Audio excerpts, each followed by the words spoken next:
स्वागत है आपका स्टडी क्लाउड चैनल पे। घटना चक्र करंट अफेयर्स सीरीज में हम देख रहे हैं करंट अफेयर्स। वायकॉम सत्याग्रह के 100 वर्ष कब पूरे हुए? 30 मार्च 2024 को पूरे हुए।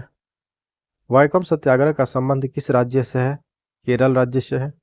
वायकॉम सत्याग्रह क्यों चलाया गया था? दलितों के मंदिर में प्रवेश हेतु। वर्ष 2022-23 में सबसे ज़्यादा बाल विवाह कहाँ रोके गए? बिहार में रोके गए। इसमें हम देख रहे हैं देश की राजनीतिक, सामाजिक, धार्मिक, शैक्षणिक घटनाओं एवं विभिन्न मंत्रालयों की घटनाओं पर एक नज़र। भारत में वर्ष 2022-23 में कुल कितने बाल विवाह रोके गए? 59,364 बाल विवाह रिकॉर्ड में है जो रोके गए। बिहार में कितने प्रतिशत बाल विवाह रोके गए? 31% रोके गए। ये आंकड़े किसके द्वारा एकत्रित किए गए हैं? बाल विवाह मुक्त भारत अभियान। बाल विवाह मुक्त भारत अभियान में कितने सिविल सोसाइटी ऑर्गेनाइजेशन शामिल हैं? 161 से भी अधिक इसमें शामिल हैं। यह अभियान देश के कितने शहरों तक फैला हुआ है? 265 शहरों तक फैला हुआ है। 900 वर्ष पुराने कल्याणी के चालुक्यों के शिलालेख की खोज हाल ही में कहाँ की गई? गंगापुरम, महबूबनगर, तेलंगाना। भारत ने कब तक न्यूनतम वेतन को जीवन निर्वाह वेतन से परिवर्तित करने की योजना बनाई है? वर्ष 2025 तक ऐसा किया जाएगा। इसके लिए भारत ने किसकी सहायता मांगी? अंतर्राष्ट्रीय श्रम संगठन। मानव विकास संस्थान और अंतर्राष्ट्रीय श्रम संगठन ने किस शीर्षक से एक रिपोर्ट जारी किया है? हाल में भारत रोजगार रिपोर्ट 2024 के नाम से एक रिपोर्ट जारी हुआ है मानव विकास संस्थान और अंतर्राष्ट्रीय श्रम संगठन के द्वारा। रिपोर्ट के अनुसार वर्ष 2022 में कुल बेरोजगार लोगों में शिक्षित लोगों का कितना हिस्सा था? शिक्षित लोगों का कुल 65.7% हिस्सा था। वर्ष 2022 में शहरी युवाओं में बेरोजगारी दर कितनी थी? 17.2% थी। वर्ष 2022 में ग्रामीण युवाओं में बेरोजगारी दर कितनी थी? ग्रामीण युवाओं में थी 10.6%। चार्जिंग स्टेशन के लिए Tata passenger electric mobility limited ने किसके साथ समझौता किया? हिंदुस्तान पेट्रोलियम कॉरपोरेशन लिमिटेड के साथ। Bharat petroleum corporation limited. यहाँ पे बीपीसीएल नहीं, एचपीसीएल होगा। Hindustan petroleum corporation limited, HPCL. Next है, इसका लक्ष्य क्या है? ये समझौता का लक्ष्य है 7,000 ईवी चार्जिंग पॉइंट्स बनाना। इलेक्ट्रिकल व्हीकल के लिए चार्जिंग पॉइंट्स 7,000 पॉइंट्स ऐसे बनाने हैं। किसने विश्व के सबसे बड़े एकल स्थान तांबा विनिर्माण संयंत्र के पहले चरण की शुरुआत की? अडानी समूह ने। ये किया गया है अडानी समूह के द्वारा। इस संयंत्र का परिचालन कहाँ पर शुरू किया गया? ये किया गया मुंद्रा, गुजरात में। पहले चरण में वार्षिक कितने टन परिष्कृत तांबे का उत्पादन किया जाएगा? पहले चरण में किया जाएगा 0.5 मिलियन टन, 0.5 मिलियन टन का उत्पादन होगा। जम्मू और कश्मीर हाईकोर्ट के अतिरिक्त न्यायाधीश के रूप में किसने शपथ लिया है हाल में? मोहम्मद यूसुफ वानी ने। मोहम्मद यूसुफ वानी। जम्मू और कश्मीर एवं लद्दाख उच्च न्यायालय के मुख्य न्यायाधीश कौन है? न्यायाधीश एन कोटेश्वर सिंह। एशिया के 50 सर्वश्रेष्ठ रेस्टोरेंट में कितने भारतीय रेस्तरां हैं? इसमें भारत के कुल 3 हैं। पहला स्थान किसे प्राप्त हुआ? शेज़ेन, टोक्यो, जापान का जो है वहां पे। भारत का सबसे अच्छा रेस्तरां कौन बना? मास्क मुंबई वाला। इलाहाबाद उच्च न्यायालय ने किस अधिनियम को असंवैधानिक करार दिया है? उत्तर प्रदेश मदरसा शिक्षा बोर्ड अधिनियम 2004 को ये इलाहाबाद हाईकोर्ट के द्वारा इसे असंवैधानिक करार दिया गया है। केंद्र सरकार ने किस नीति को मंजूरी प्रदान की है? नई इलेक्ट्रिकल वाहन नीति 2024 को। नई इलेक्ट्रिक वाहन नीति 2024 को अभी मंजूरी प्राप्त हुई है। इसका उद्देश्य क्या है? भारत को इलेक्ट्रिक वाहनों के विनिर्माण केंद्र के रूप में स्थापित करना। किसके द्वारा वर्ष 2024 के आम चुनावों के तारीखों की घोषणा की गई? भारतीय चुनाव आयोग के द्वारा किया गया। 19 अप्रैल से 1 जून के मध्य कितने चरण में चुनाव होंगे? कुल 7 चरण में चुनाव होने हैं लोकसभा चुनाव। चुनाव परिणाम की मतगणना कब हो जाएगी? 4 जून 2024 को होगी। किन राज्यों में 7 चरणों में वोट पड़ेगा? 7वें चरण में उत्तर प्रदेश, बिहार, पश्चिम बंगाल। कितने वर्ष से ज़्यादा उम्र के मतदाता घर से वोट डाल पाएंगे? 85 वर्ष से ज़्यादा जिनकी उम्र हो गई वो घर से ही वोट डाल पाएंगे।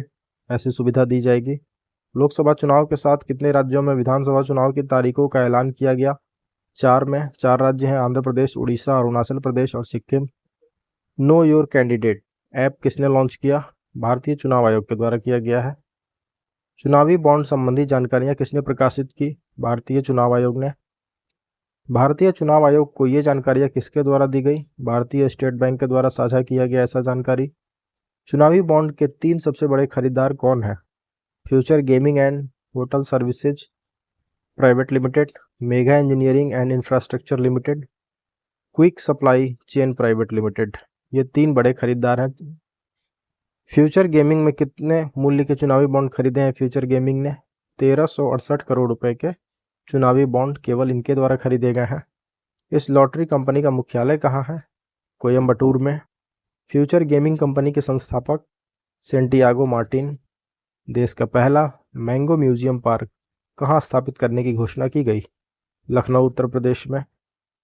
यह पार्क किसके परिसर में स्थापित किया जा रहा है? केंद्रीय उपोष्ण बागवानी संस्थान के परिसर में। आचार संहिता के उल्लंघन की रिपोर्ट दर्ज कराने हेतु कौन सा ऐप लॉन्च किया गया? C vigil app. बरेठी और सौर ऊर्जा परियोजना की आधारशिला कहाँ रखी गई? छतरपुर मध्य प्रदेश। कितने मेगावाट की सौर परियोजना है? यह है 630 मेगावाट की। यह किसकी परियोजना है? एनटीपीसी नवीकरणीय ऊर्जा लिमिटेड की परियोजना है। तरलीकृत प्राकृतिक गैस लिक्विफाइड नेचुरल गैस बस का संचालन कहाँ शुरू किया गया है? हाल में महाराष्ट्र में। वैश्विक आध्यात्मिकता महोत्सव 2024 का आयोजन कहाँ किया गया? वैश्विक आध्यात्मिकता महोत्सव का आयोजन किया गया हैदराबाद तेलंगाना में। इसका आयोजन किसके द्वारा किया गया? भारत के संस्कृति मंत्रालय के द्वारा, भारत सरकार। किस थीम के साथ महोत्सव का शुभारंभ हुआ? थीम क्या था महोत्सव का? आंतरिक शांति से विश्व शांति। महोत्सव का मुख्य उद्देश्य क्या था? अंतर धार्मिक संवाद को बढ़ावा एवं दैनिक जीवन को आध्यात्मिकता से जोड़ना। चुनाव आयोग ने कहां पर मिशन 414 अभियान शुरू किया?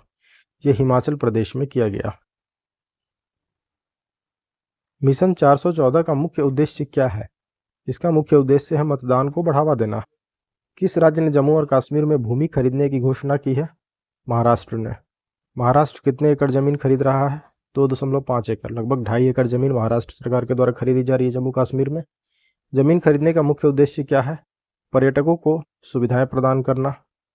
भारत की पहली बैटरी ऊर्जा भंडारण गीगा फैक्ट्री कहाँ स्थापित करने की घोषणा की गई? इसकी स्थापना होगी जम्मू कश्मीर में। यह घोषणा किसने की है? गुड इनफ एनर्जी ने। शुरुआत में फैक्ट्री की क्षमता कितनी होगी? 7 गीगावाट आवर होगी। वर्ष 2027 तक फैक्ट्री की क्षमता कितनी बढ़ा दी जाएगी? इसको 20 तक कर दी जाएगी, 20 गीगावाट तक। भाषा नेट पोर्टल को किसके द्वारा लॉन्च किया गया? National internet exchange of India और इलेक्ट्रॉनिक्स सूचना प्रौद्योगिकी मंत्रालय, साथ में इन्होंने भाषा नेट पोर्टल को लॉन्च किया है। भाषा नेट पोर्टल का उद्देश्य क्या है? भारत में डिजिटल समावेशिता को बढ़ावा देना। किस राज्य ने बांधों नहरों में पानी की वास्तविक जानकारी के लिए एक पोर्टल लॉन्च किया? राजस्थान सरकार के द्वारा किया गया। पोर्टल का नाम क्या है? पोर्टल का नाम है समर्पित पोर्टल। भोजन में रोग जनकों के परीक्षण के लिए लैब नेटवर्क किसके द्वारा स्थापित किया जा रहा है?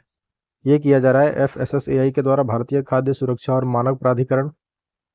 मध्य प्रदेश के कितने विरासत स्थलों को यूनेस्को की अस्थायी सूची में जगह दी गई? 6 स्थलों को यूनेस्को की अस्थायी सूची में जगह दी गई है। नागर विमानन महानिदेशालय DGCA ने किस विमानन कंपनी पर जुर्माना लगाया है? एयर इंडिया पे यह जुर्माना लगाया गया, लगभग 80 लाख रुपए का। कितना जुर्माना हुआ इसमें? 80 लाख रुपए का जुर्माना लगाया गया है। चुनाव आयोग ने विकलांग व्यक्तियों के लिए कौन सा ऐप लॉन्च किया? ऐप का नाम है सक्षम ऐप। सक्षम ऐप लॉन्च करने का उद्देश्य क्या है इस चुनाव आयोग का? विकलांगों के लिए आसान मतदान की सुविधा प्रदान करना।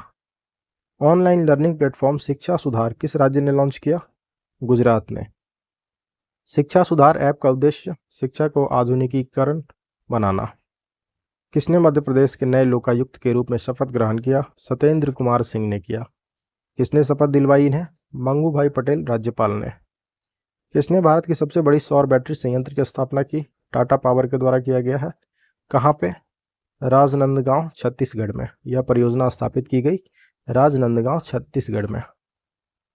और प्रश्न नेक्स्ट वीडियो में देखते हैं। Thanks for watching, keep supporting study cloud.